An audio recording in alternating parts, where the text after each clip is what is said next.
할렐루야.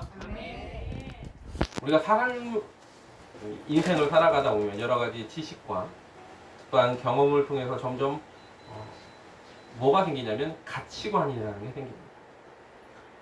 어떻게 자라느냐, 이게 왜 그렇게 중요하냐면 어떠한 가치관이 형성되기 위해서는 그 사람의 어릴 때부터 자라온 환경이 굉장히 중요하기 때문에 그렇습니다. 물론 사람마다 다를 수 있어요. 경험하는 것이 원래부터 좀 사람의 성격이 좀 소극적인 사람은 이 외부의 충격에 굉장히 크게 반응할 때도 있습니다. 또 그것에 또 어떤 적극적인 사람은 또 그 환경에 그렇게 똑같이 노출이 되더라도 다르게 반응할 수 있겠죠. 그러나 분명한 건 자라나면서 여러 가지 내 주변에 있는 환경과 또한 가정과 그리고 만나는 사람에 따라서 그로 말미암아 가치관이라는 게 형성이 됩니다. 그리고 그 어떤 가치관을 살아가고 있느냐에 따라서 뭐예요? 그 사람이 살아가는 방식도 다릅니다. 그래서 우리가 말을 해보면 이 사람하고 말이 전혀 통하지 않는 사람이 있어요. 왜? 나랑 살아온 가치관이, 삶의 그 방식 자체가 다르기 때문에 그렇습니다. 물질에 최고의 가치를 두고 사는 사람은 어떻습니까? 이 사람하고 말을 하다 보면 답답할 때가 또 있죠. 물질이 전부가 아닌데 모든 걸 다 물질로 다 풀으려고 하는데, 근데 요즘 살아가는 많은 사람들의 그 의식 속에 물질 만능주의가 팽배해 있기 때문에 그런 쪽으로 어떻게 자라왔는지 분명히 중요한데 그 와중에 말을 하다 보면 물질에 대한 그러한 것들이 굉장히 많은 사람들을 만나게 됩니다. 그리고 그 사람들은 뭐예요? 때때로 나보다 좀 물질이 적은 것처럼 보여요. 나보다 가난한 사람을 만나면 어때요? 나도 모르는 사이에 그들을 업신여기는 그런 삶을 또한 보이게, 행동을 보이게 됩니다. 또 지식을 최고의 가치로 두는 사람들은요, 누가 좀 뭐 말을 실수하거나 아니면 그 사람이 좀 모르는 것 같으면 뭐예요? 피식 웃으면서 너 그것도 모르냐 하면서 자꾸 그것에 대해서 지적하면서 이야기를 합니다. 무시하죠. 또 권력과 명예의 가치를 두는 이들도 마찬가지입니다. 누군가가 나는 어떤 정점에 서기를 항상 원하는 사람이 있어요. 그런데 그 정점에 서기를 원하는 사람은 평범하게 살려고 하는 사람을 이해하지 못합니다.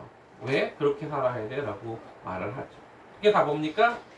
자기 인생의 우선순위를 무엇에 두었는지에 따라서 달라지는 거죠.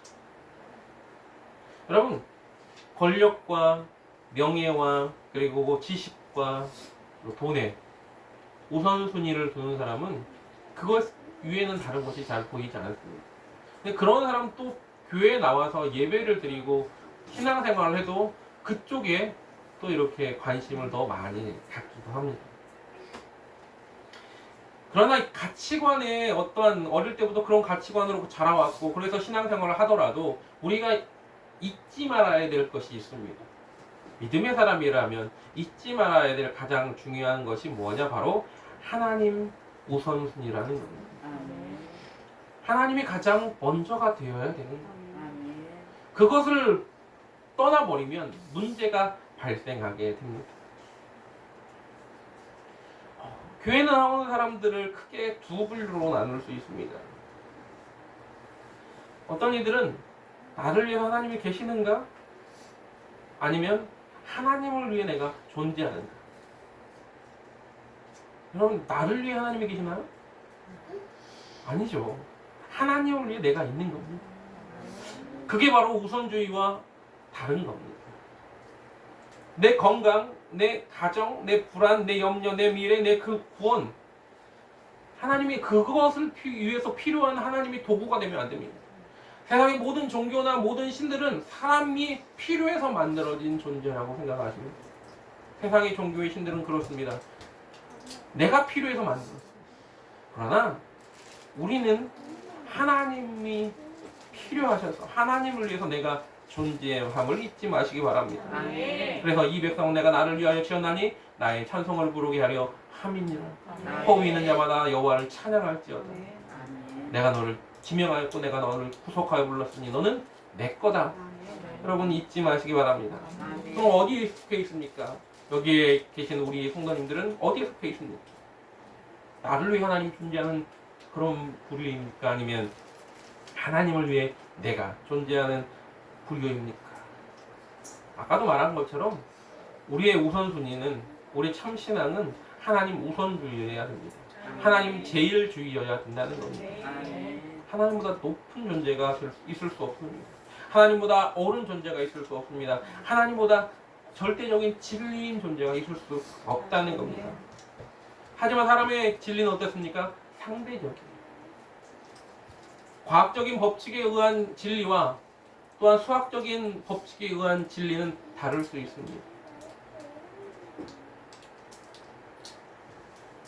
여러분, 그래서 우리가 구해야 될 건 뭡니까? 세상의 진리를 구하는 것이 아니라 하나님이 원하시는 진리를 구하는 자가 되어야 될 줄 믿습니다. 아멘. 먹을 것, 입을 것, 염려하는 그것에 대해서 예수님이 뭐라고 했습니까? 다 이방인들이 구하는 것이다 라고 말씀하시면서 오늘 본문의 말씀을 하시죠. 뭐라고요? 너희는 먼저 그의 나라와 그의 의를 구하라. 그리하면 이 모든 것을 너희에게 더하시리라. 아멘. 여러분, 언제 어디서든지 우리가 성령에 의해서, 양심에 의해서 당신의 우리의 행위를 하나님 앞에서 하나님 제일주의로, 하나님 우선주의를 통해서 판단되어져야 되는 겁니다. 아멘. 지금 우리가 하는 행동, 이게 하나님을 먼저 생각하는 것인가, 내 이익을 먼저 생각하는, 먹고 마시고 입는 것에 대한 그런 우선주의인가 잘 생각해야 될 줄 믿습니다. 그래서 사도행전 4장 19절에는 이렇게 말합니다. 베드로와 요한이 대답하여 이르되 하나님 앞에서 너희의 말을 듣는 것이 하나님의 말씀을 듣는 것보다 옳은가 판단하라. 항상 뒤돌아봐야 될 줄 믿습니다. 그런다고 해서 맨날 뒤에만 쳐다보며 살아가는 사람이라는 게 아니에요. 우리가 앞을 보고 사는 사람입니다. 우리는 미래를 향하여 나가는 사람이에요. 하지만 그러나 내가 오늘 하나님 앞에 혹시 사람의 말을 듣고 살아가는 사람이었는가? 아니면 하나님의 말씀을 먼저 들었던 사람인가? 그걸 먼저 판단할 수 있는 자가 되어야 될 줄 믿습니다. 아멘. 그런데 그렇게 말을 합니다. 그러면서 우리는 하나님 우선주의야, 하나님 제일주의야 라고 말하면서 때때로 잘못된 신앙관을 가지고 있는 이들도 있을 수 있습니다. 왜? 말은 하나님 우선주의예요. 말은 하나님 제일주의입니다. 그런데 이것이 하나님 우선주의고 하나님 제일주의인데 때때로 잘못된 길로 빠지는 하나님 우선주의가 있습니다. 잘못된 길로 빠지는 하나님 제일주의가 있습니다. 이게 무슨 말이죠? 하나님 제일주의라고 말하면서 때때로 하나님 만능주의로 빠지는 사람, 신앙 만능주의로 빠지는 사람들이 있다는 겁니다.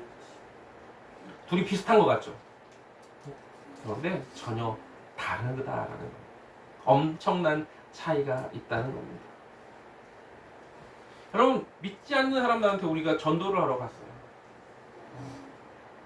신앙 제일주의로 나가는 사람과 신앙 만능주의로 나가는 사람의 차이가 있습니다. 신앙 제일주의로 나가는 사람은요, 상대방과 대화가 됩니다. 전도를 하면서도 상대방이 말하는 것에 대해서 수긍을 해줘요. 그렇지만, 그러나 하나님이 원하시는 뜻을 우리가 하면서 그 상대방에 대한 이야기를 합리적으로 접근할 수 있는 것이 신앙 제일주의. 하지만 신앙 만능주의는 뭐냐? 상대방의 말을 듣지 않습니다. 내 말만 하는 사람. 당신 말은 모두 틀렸어. 그 말은 모두 잘못된 거야.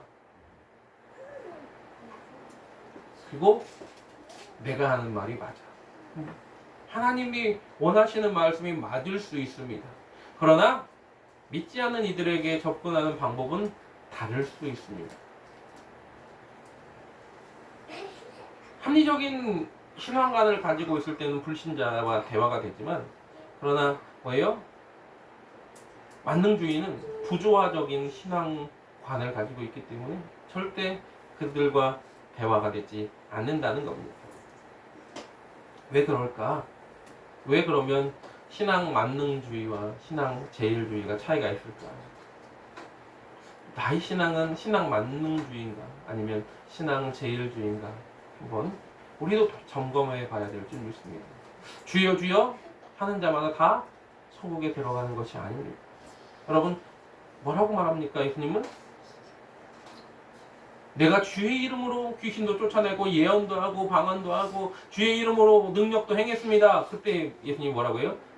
불법을 행하는 자들아 내가 도무지 너희를 알지 못한다 라고 말합니다. 우리는 신앙 제일주의인지 만능주의인지 다시 한번 뒤돌아볼 필요가 있습니다. 먼저 신앙 제일주의의 특징이 있습니다. 이 신앙 제일주의의 특징은 가치관이 성경에 있습니다. 호세아서 6장 3절에 이런 말씀이 있습니다. 그러므로 우리가 여호와를 알자. 힘써 여호와를 알자. 그의 나타나시면 새벽빛같이 어김없나니 비와 같이 땅을 적시는 늦은 비와 같이 우리에게 임하시리라.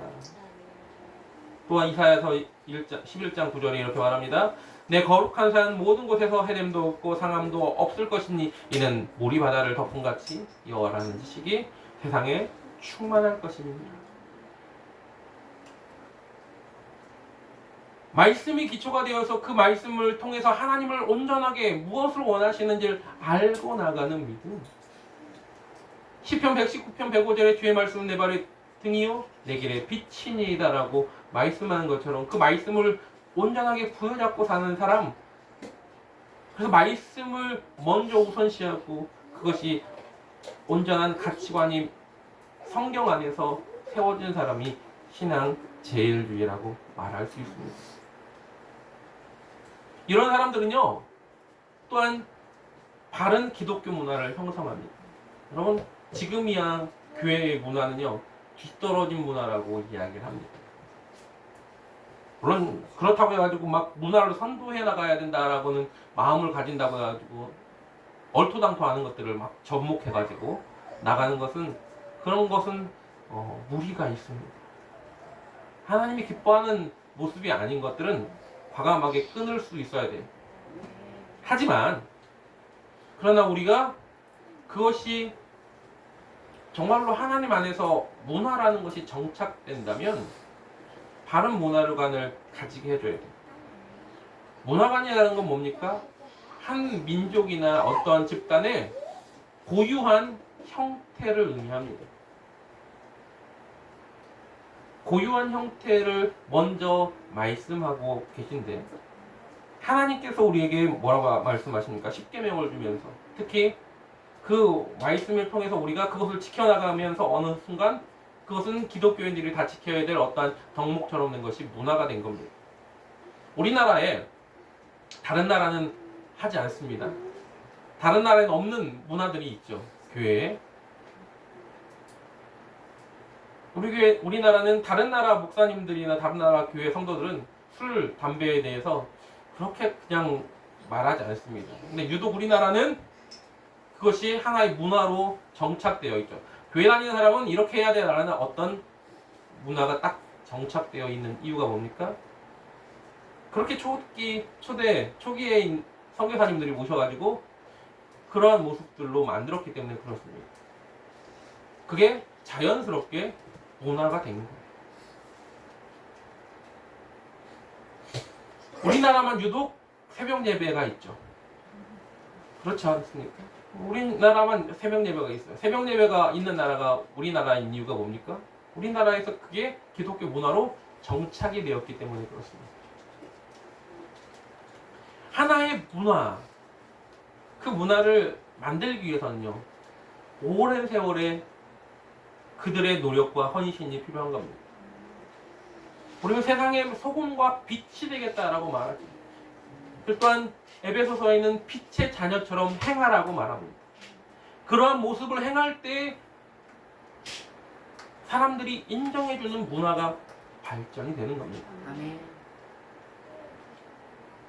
교회 목사라면 세상 사람들이 이럴 거라는 어떤 뭐예요?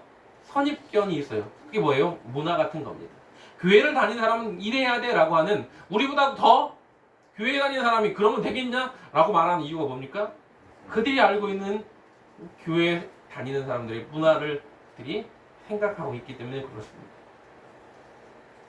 우리는 세상에 빛의 삶을 살면서 그들을 통해 하나님이 원하시는 문화를 형성해야 됩니다. 믿지 않는 이들에게 바른 기독교 문화.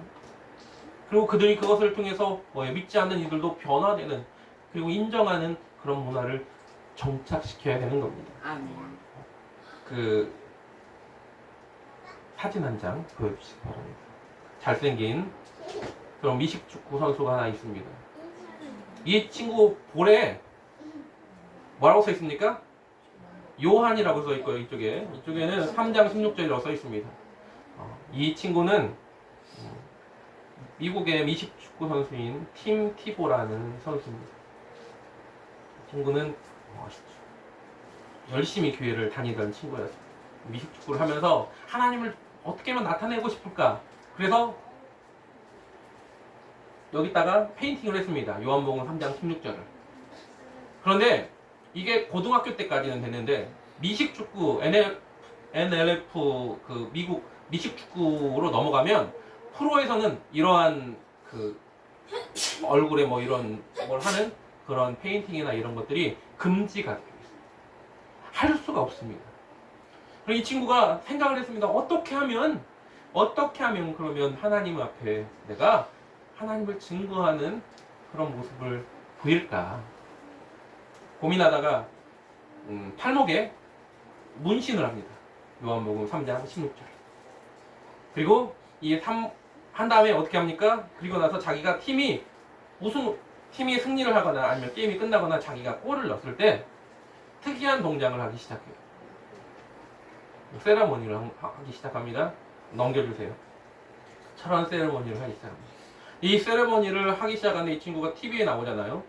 NLF는 우리나라에서는 잘 모르겠지만 미국 내에서는 가장 인기 높은 스포츠입니다. 럭비 선수가 제일 연봉도 좋고 그 다음에 가장 1순위예요. 거기서 조금 떨어진 애들이 NBA나 메이저리그로 가는 거예요. 가장 운동신경이 뛰어난 애들은 미식축구를 합니다. 미국은. 그러니까 거기에 무슨 그 전광판에 광고 하나 달려고 해도 막 몇억 달러, 몇 천만 달러 막 그러거든요. 거기에 이제 TV에 나가니까 이 친구 하는 행동이 특이해요. 근데 그 인터뷰를 했는데 보니까 왜 했냐 그랬더니 이런 사정이 있다라고 해서 하나님을 찬양하기 위해서 이렇게 한다. 요한복음 3장 16절 말씀을 나는 의지하고 살아간다. 이런 인터뷰를 했어요. 그랬더니 그러면서 누가 따라하기 시작합니다. 넘겨보세요. 사람들이 따라하기 시작합니다. 더 넘겨주세요. 계속 넘겨주세요. 군인들도 따라하고 운동선수들도 따라하고 단체로 따라하기도 하고 미국에 이 티보잉이라는 문화가 이 티보잉이라고 하거든요. 이 자세 자체를 이 문화가 형성이 되어 버렸습니다. 그리고 이 문화 자체가 하나의 기독교의 요한복음 3장 16절 말씀을 의지하고 살아가는 사람들의 어떤 그 나타냄이 되어버린 겁니다. 이 동작 하나가 문화를 만들어버린 거죠. 우리나라 선수들 중에도 몇 명 이렇게 야구 선수 나온 선수가 있는데 그렇게 따라한 겁니다. 제가 말씀드리고자 하는 건 뭐냐? 바로 그런 겁니다.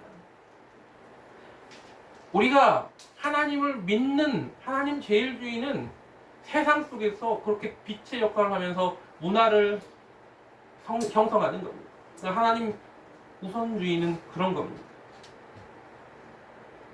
그리고 또한 하나님 우선주의는 상대방의 인격을 존중하면서 소통하는 겁니다. 이거는 우리가 착각하는 것 중에 하나가 뭐냐면 세상에 나가서 우리가 알고 있는 그 문화, 그러니까 기독교 문화라고 내가 교회 안에서 이렇게 들어야 되는 이런 잘못된 습관들도 있습니다. 무조건적인 것이 다 옳은 건 아니에요. 진리라는 게 있습니다. 예수 그리스도를 믿고 구원받는 것, 그분 외에는 결코 구원이 없다는 거. 그거 말고 우리는 계속 교회 안에서 뭐라고 하냐면 사랑으로 감싸고 이해하고 겸손하게 양보하고 이런 것들을 나자지라고 말합니다. 근데 결코 양보하지도 않습니다. 내게 더 맞아. 항상 그렇게 말합니다. 이스라엘이 가지고 있던 문화하고 우리나라의 문화하고는 많이 다릅니다. 성경에 나와 있는 어떤 이야기 속의 어떤 문화와 우리 문화는 많이 다를 수 있습니다. 우리가 그들과 소통할 수 있음에도 불구하고 소통을 안 하려고 하는 이들이 많습니다. 우리나라 그 교단 중에 장로교 고신과 재언이라는 곳이 있는데요. 거기는 아직도 그 주일날 장 보면 안 돼요. 물건 사면 안 됩니다.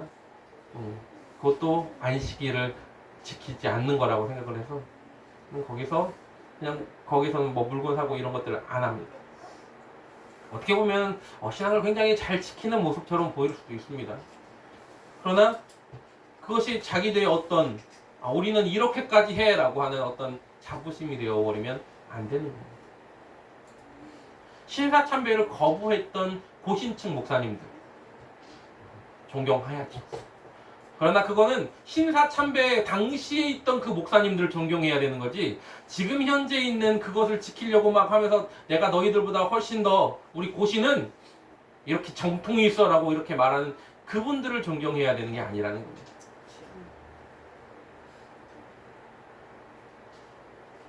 우리는 현대를 살아가면서 그 세상 속에 들어가 있는 상태임을 잊지 마시기 바랍니다.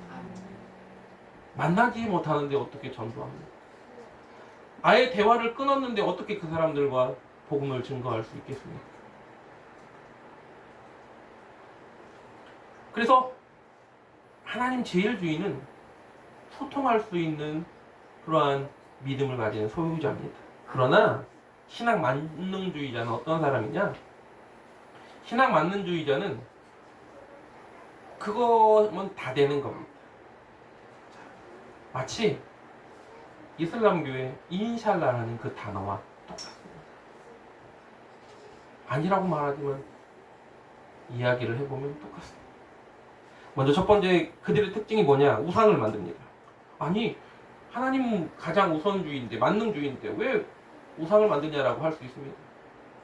그러나 교회에 어릴 때는 많이 들어봤을 거예요. 교회에 있는 물건이 뭡니까? 성물, 또 성부, 이렇게 얘기하잖아요. 그렇죠? 그래서 신성시합니다. 조금이라도, 물론 교회 안에 있는 이 물건이, 이 예배당 안에 있는 물건들이 성도들의 헌신과 그런 모습이기 때문에 아껴 쓰는 것은 맞습니다. 아껴야 되는 건 맞아요. 하지만 이것이 마치 이곳에 무슨 신령한 것이 있는 것처럼 그렇게 하면 안 된다는 겁니다. 그런데 어때요? 예전에는 그런 이들이 되게 많았습니다. 교회 안에 종 어디 있어요? 종. 교회 안에 종, 이것도 함부로 두들기면 큰일 납니다. 애들이 그 헌금 바구니 만지잖아요. 막 혼납니다. 강단에 애들이 올라가잖아요. 큰일 납니다. 그렇잖아요. 피아노도 함부로 치면 안 돼요. 피아노는 누구만 쳐야 돼? 반주자만 쳐야 돼요. 십자가는 어때요? 십자가가 조금이라도 삐뚤어져 있잖아요. 그러면 큰일 납니다. 그렇잖아요. 십자가 등이 꺼져 있잖아요. 그러면 뭔 일이 나는 줄 알아요. 그렇죠? 이게 무슨 힘이 있고 능력이 있고 거기서 신비한 어떤 것이 나오는 것처럼 신앙 만능주의자들은 그렇게 만들었어요. 거기에는 아무런 능력이 없습니다. 우리가 왜 이것을 성물이고 성부라고 말하냐면 이것은 하나님께 드린 것이다라는 그런 모습이죠. 그렇다고 해가지고 그것이 어떤 큰 능력이 있는 게 아닙니다. 그러나 그것이 그런 능력이 있는 것처럼 그래가지고 교회에서 갖고 온 거라고 말하면서 그걸 붙들고 기도하면 낫는다고 말하는 그런 일도 있다는 겁니다. 또한 신앙 만능주의자는 은사제일주의이기도 합니다. 기도하면 다 나아. 기도하면 모든 것이 다 해결돼. 그러면 가난하게 사는 믿음이 좋은 성도들은 그러면 그 사람은 은혜가 없고 믿음이 없는 겁니까? 하나님이 버린 겁니까? 착각하고 있는 겁니다. 하나님께서는 우리에게 여러분 우리가 60년대 70년대에는 정말로 은사가 대단하게 많이 나타났습니다. 정말 병이 그 자리에서 막 나왔어요. 쩔뚝쩔뚝하는 사람이요 진짜로 벌떡 일어나기도 했습니다. 근데 어느샌가 그런 은사들이 교회 안에서 점점 없어지기 시작하는 모습들이 봤어요. 왜 그럴까? 가장 현저하게 확 떨어진 때가 언젠가 생각을 해봤더니 의료보험이 보편적으로 생기기 시작하면서 예전에는 병원 가려면 돈이 많이 들었어요. 그래서 어디로 가요? 목사님한테 갔습니다. 아프면. 근데 그럴 땐 정말로 나타났어요. 근데 의료보험이 생기면서 어느샌가 사람들이 교회를 목사님한테 기도받는 것도 중요하지만 또 병원으로 가기 시작합니다. 그런데 그 이유가 있습니다. 하나님께서는요 이 땅의 모든 만물을 만드시고 의사도 또한 여러 가지 의약품들도 하나님의 주권 아래에 있는 겁니다. 활용하게 하셨어요. 어떤 목사님은 자기는 평생 건강검진 안 받을 거라고 제가 이렇게 얘기했어요. 소위 은사를 좀 많이 가지고 계시다는 목사님. 그래서 그랬습니다. 하나님이 주신 건데 왜 교회를 내가 암 검사 검사 안 받다가 암이 걸려가지고 갑자기 가는 것보단 평소에 지킨 다음에 검사하고 수술 받고 그러다가 내 건강을 지킨 다음에 더 열심히 하나님 일을 하다가 가면 되지 않습니까? 자기는 그렇게 하면 하나님이 주시는 생명이 여기까지인 줄 알고 그냥 그렇게 하다가 갈 거라고. 그렇게 하십시오. 물론 성령께서 우리를 지키시고 고치실 걸 압니다. 그런다고 해서 현대의학을 아예 깡그리 무시하면서 살아갈 이유는 없다는 겁니다. 어떤 이들은 병원을 가야 하나님이 낫게 하시는 이도 있고요. 하나님께서 기도해야 낫는 이들도 있습니다. 아멘. 중국같이 그러니까 어떤 의료시설이 취약한 곳에서는 확실하게 기도하면 하나님께서 더 빨리 응답을 해주시는 것 같습니다. 제가 중국에 있을 때 어떤 아이가 그날 이렇게 어디가 부딪혀갖고 여기가 이렇게 부었었어요. 근데 목사님 기도해 주세요 그러는데 제가 하나님 뭐 기도를 했죠. 기도를 했는데 10분도 안 돼서 여기가 다 가라앉았어요.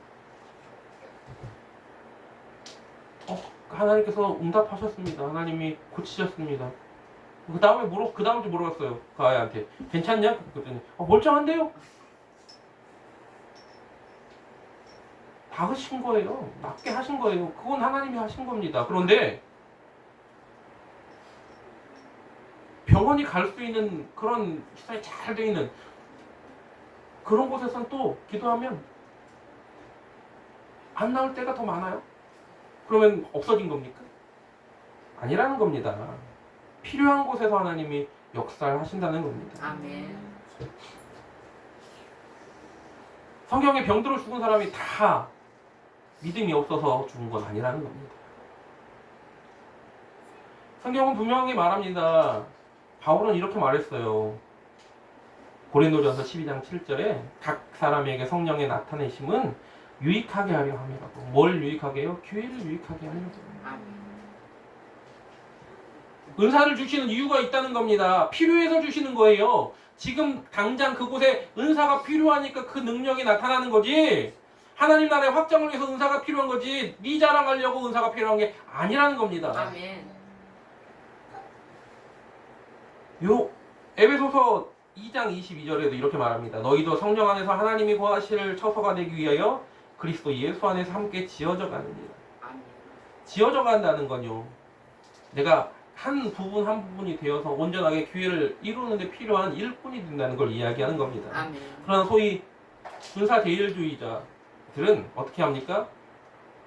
내가 너보다 좀 더 은사도 자꾸 뭘 만들어요? 순위를 만들어요. 내 은사가 훨씬 더 네 은사보다 뛰어나라고 착각하는 겁니다. 눈에 보였을 때 정말로 화려한 은사들이 훨씬 더 뛰어난 은사처럼 보이죠.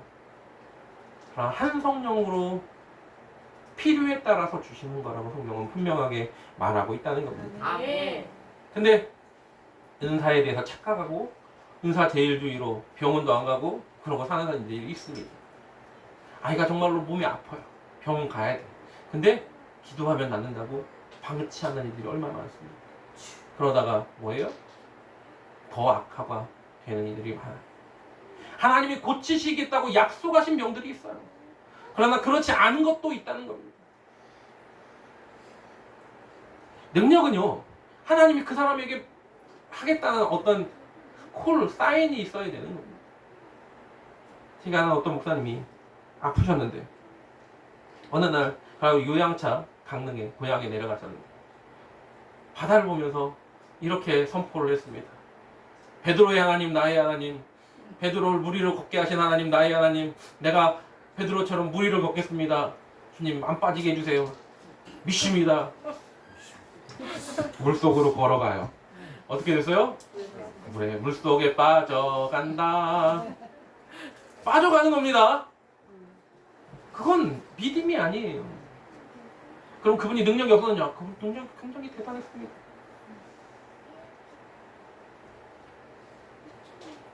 능력이 나타나고 능력이 대단했다고 해가지고 그게 아니라는 겁니다. 몇 년 전에 어느 지역에서 있었던 사건이에요. 약사하면은 굉장히 많이 공부를 하고 그리고 그러면서 그 많은 지식들을 얻었을 거 아닙니까? 그런데 이 약사인 어느 아내가 남편이 죽었어요. 근데 이 시체를 썩지 않게 방부제 처리를 하면서 1년 동안 옆에 두고 살았어요. 이유는 하나입니다.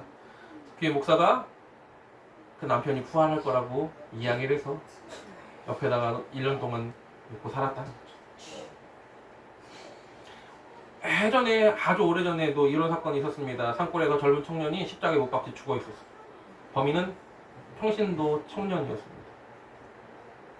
나중에 경찰이 조사해서 왜 그러냐고 그랬더니 목사가 예수님의 고난을 겪으면 죽지 않고 다시 살아난다고 말했다고. 그래서 그걸 실험해봤다는 거예요. 또 이런 경우도 있죠.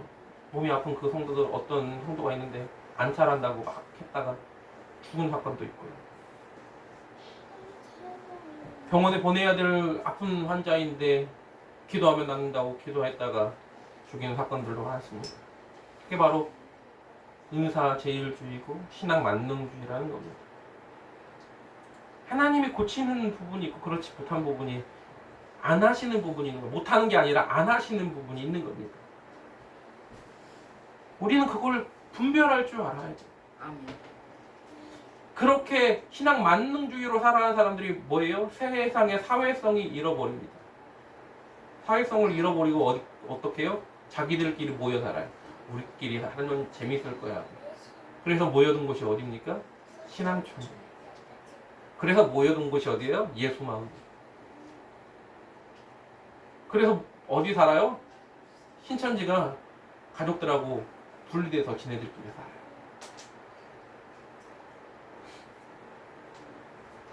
분명한 건 하나님이 우리에게 많은 능력과 어떠한 상황 속에서도 하나님 분명하게 그 일을 행하실 믿음은 있습니다. 그러나 그것이 만능주의가 되어서는 안 된다는 겁니다. 우리는 신앙의 우선주의가 되어야 돼요. 아멘. 신앙이 제일이 먼저 되어야 됩니다. 아멘. 그러나 자꾸 하나님을 뭘로 만들어요? 내 어떤 문제 해결의 어떤 열쇠같이 생각한다는 겁니다. 하나님은요, 우리에게 응답해주는 어떤 기계가 아닙니다. 응답 기계가 아니에요. 하나님이 원하시는 응답이 있고 원하지 않는 응답이 있는 겁니다. 아까 맨 처음에 말씀드린 것처럼 하나님이 나를 위해서 하나님이 존재하는 게 절대 아니에요. 내가 하나님을 위해 존재되는 사람임을 잊지 마시기 바랍니다. 아멘. 축복해 주세요. 기복신앙이라고 보통 말하는 그 축복해 주세요. 순복음교회가 큰 지분을 가지고 있습니다. 영혼이 잘 되고 범사가 잘 되고 강건하는 삼박자 축복. 그러나 그것도 기복신앙을 위해서 만든 건 아니라는 겁니다. 그 시대에 복 받으세요라는 그 말이 굉장히 중요하기 때문에 우리나라가 그렇게 못 살았기 때문에, 세계에서 가장 못 사는 나라였기 때문에 복 받으라는 그 말이 그들에게 절실했기 때문에 하나님이 그렇게 메시지를 허락하신 거지. 그러나 그것을 분별할 줄 아는 그러한 성도가, 목회자가 있어야 된다는 겁니다. 아멘. 그래서 마태복음 10장 16절에는 뭐라고 말합니까? 보라, 내가 너희를 보냄이 양을 이리 가운데 보냄 같도다. 그러면서 너희는 뱀같이 지혜롭고 비둘기같이 순결하라라고 말합니다. 아멘. 하나님 우선주의가, 하나님 제일주의가 하나님 만능주의보다 잘못된 게 아니라는 겁니다. 그것이 하나님이 원하시는 귀한 뜻을 제대로 분별하는 것이라는 겁니다. 아멘. 흔히 이런 말을 합니다.